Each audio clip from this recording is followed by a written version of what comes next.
보통 우리는 그렇죠. 강한 힘, 압도적인 지배력, 이게 성공의 열쇠다. 이렇게 믿잖아요. 근데 만약에 그 믿음 자체가 우리를 파멸로 이끄는 함정이라면요? 어떨 것 같으세요? 지금부터 무려 2500년 전으로 거슬러 올라가서 노자가 남긴 아주 서늘하고도 깊은 경고, 그 속으로 한번 들어가 보겠습니다. 모든 지혜의 출발점은 바로 이 네 글자입니다. 기사호환. 노자 30장의 정말 심장과도 같은 구절이라고 할 수 있죠. 이 짧은 문장 안에 강함의 본질에 대한 어마어마한 통찰이 담겨 있습니다. 이걸 글자 그대로 풀이하면 그 일은 되돌아오기를 좋아한다. 이런 뜻이에요. 이게 철학적으로는 어떤 의미일까요? 바로 이겁니다. 힘을 쓰면 그 힘은 반드시 부메랑처럼 나한테 되돌아온다. 힘으로 상대를 누르면 상대는 언젠가 반드시 힘으로 갚아주려고 한다는 거죠. 사실 이게 바로 인류 역사를 피로 물들여온 비극의 공식 아니겠습니까? 자, 그럼 이 심오한 가르침을 어떻게 우리 삶에 적용할 수 있을까요? 오늘 이 시간에는요, 먼저 힘의 역설부터 시작해서 4가지 서로 다른 관점으로 이 지혜를 파헤쳐 볼 거예요. 그리고 강함이 대체 왜 위험한 건지, 마지막으로 어떻게 멈춤의 기술을 실천할 수 있는지 차근차근 알아보겠습니다. 자, 첫 번째 주제, 힘의 역설입니다. 노자 30장은요, 한마디로 힘을 숭배하는 이 세상에 대한 가장 강력한 반론이에요. 이 장을 우리한테 이렇게 말합니다. 승리의 축배를 드는 바로 그 순간이 어쩌면 몰락의 시작일 수 있다고요. 이기는 게 전부가 아니라는 이 놀라운 역설, 지금부터 자세히 한번 들여다보죠. 이 복잡한 지혜를 좀 더 완벽하게 이해하기 위해서 우리는 4명의 위대한 사상가가 제공하는 4개의 렌즈, 이걸 통해서 30장을 들여다볼 겁니다. 도울 김용옥, 함석헌, 그리고 현대적인 이미지 해석, 마지막으로 왕필의 눈을 통해서 같은 텍스트가 얼마나 다르게 또 깊게 빛나는지 한번 확인해 보시죠. 첫 번째 렌즈는 바로 도울 김용옥 선생의 시선입니다. 도울 선생은 노자의 경고를 아주 명쾌하게 인과응보, 그러니까 폭력의 카르마라는 관점에서 해석합니다. 자, 도울 선생은 이걸 3가지 핵심 개념으로 풀어내는데요. 먼저 기사호환. 이건 심의 해결책이 아니라 오히려 더 큰 문제의 씨앗을 심는 거다. 이렇게 말하고요. 두 번째, 대군지후 필유흉년. 이건 뭐냐면 전쟁에서 이겨봤자 결국 경제적으로는 파탄난다. 이른바 승자의 저주를 피할 수 없다는 거죠. 그리고 이 슬라이드에서 진짜 흥미로운 게 바로 마지막, 물장 즉노예요. 어떤 사물이든 너무 강해지면 오히려 늙고 딱딱하게 굳어서 결국 죽음으로 향한다는 거예요. 정말 기가 막힌 생물학적 비유죠. 그러니까 강함의 정점이 바로 쇠퇴의 시작점이라는 겁니다. 자, 두 번째 렌즈로 넘어가 볼까요? 바로 함석헌 선생입니다. 함석헌 선생은 전쟁을 어떤 권력자의 시선이 아니라 고통받는 민중의 눈물, 그 시선으로 바라봅니다. 그래서 그런지 그 해석이 아주 뜨겁고 열정적이에요. 함석헌 선생에게 군대가 휩쓸고 간 자리는 무슨 영광의 땅이 아니에요. 그냥 형극, 그러니까 가시덤불만 무성한 폐허일 뿐입니다. 그래서 그분은 과의를 강조하죠. 어쩔 수 없이 싸웠다면 딱 필요한 결과만 얻고 즉시 멈춰라. 여기서 더 나아가서 욕심을 부리는 순간 그건 정의가 아니라 그냥 도적질이 된다는 겁니다. 그리고 마지막, 부도조의. 폭력에 기반한 정권은 결국 역사의 심판을 받아서 결코 오래가지 못한다. 이런 준엄한 경고를 던집니다. 세 번째 렌즈는 아주 현대적이고 실용적입니다. 노자의 지혜를 우리의 일상, 또 관계, 그리고 직장 생활로 한번 가져와 보는 거죠.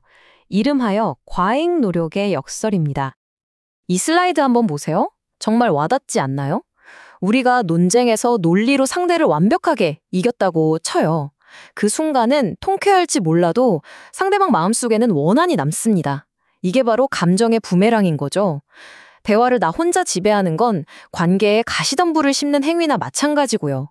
그리고 물장중노는 현대의 번아웃 현상과 정확히 일치합니다.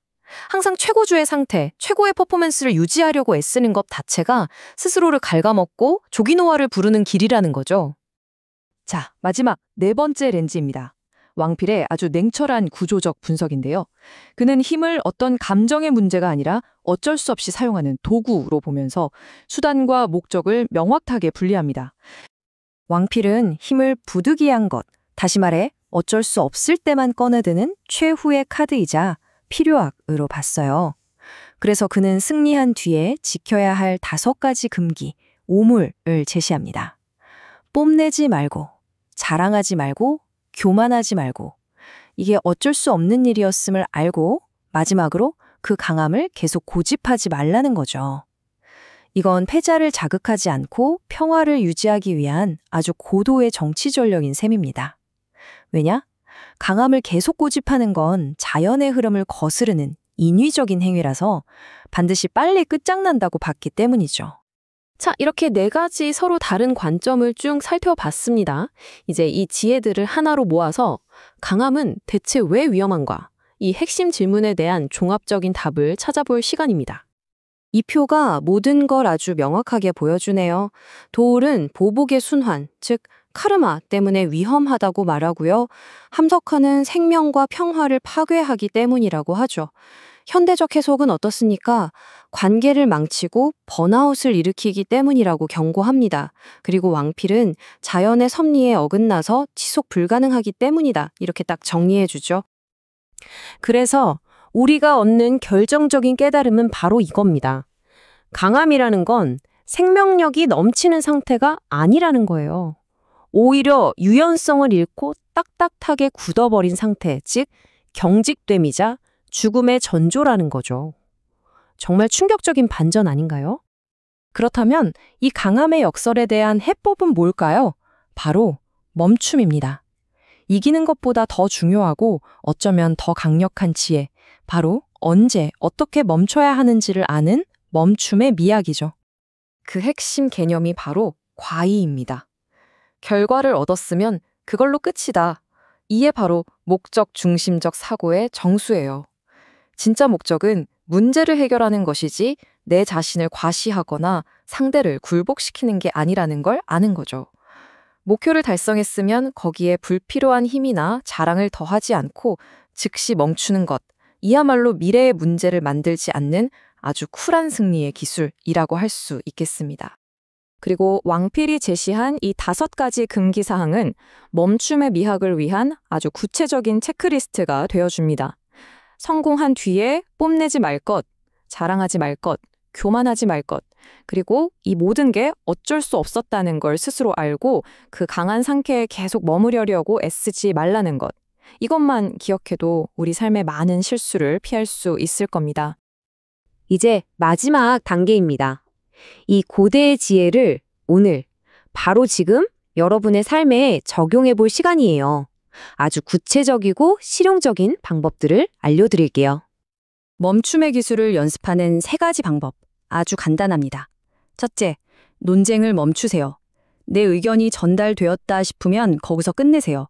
그렇게 남겨둔 여백이 관계를 구합니다. 둘째, 당신의 승리를 감추세요. 작은 성공을 거뒀을 때 겸손함을 유지하는 겁니다. 이게 바로 질투라는 가시덤불을 피하는 최고의 방법이에요. 셋째, 몸에 힘을 빼세요. 의식적으로 어깨나 턱에 들어간 긴장을 툭 푸는 겁니다. 유연한 몸이 유연한 마음을 만드니까요. 이 내용을 마치면서 마지막으로 질문 하나를 남기겠습니다. 오늘 여러분은 어떤 불필요한 강함을 내려놓고 그 대신 무엇을 의식적으로 멈춰 보시겠습니까? 아마도 그 멈춤 속에 훨씬 더 큰 평화와 지혜가 여러분을 기다리고 있을 겁니다.